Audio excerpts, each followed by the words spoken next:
Hello mga beshes, good evening. It's 5:30 in the evening. Ito, nagkain kami ng cereal. Galing ako nag-duty. Ayan, nag-candle lighting lang kami kasi walang ilaw. At saka cellphone lang ang aming flashlight sa cellphone. So, ito lang ang kainan kasi walang electric at saka walang heater. So, ito lang ang ilaw. Walang tubig. Walang internet. Simple lang, buong island halos walang kuryente. Simple lang. Parang Pinas lang. Parang Pinas lang.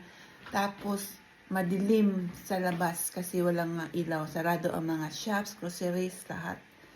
Kasi wala silang generator. Di namin alam kailan pa ito babalik ang electric at saka internet. Kaya, ito yung sitwasyon namin ngayon dito sa Ireland.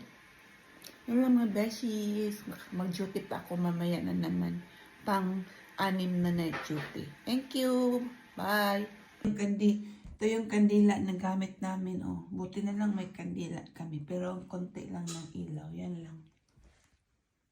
So, scented candle to siya. Scented candle. Ginamit namin pang ilaw sa gabi.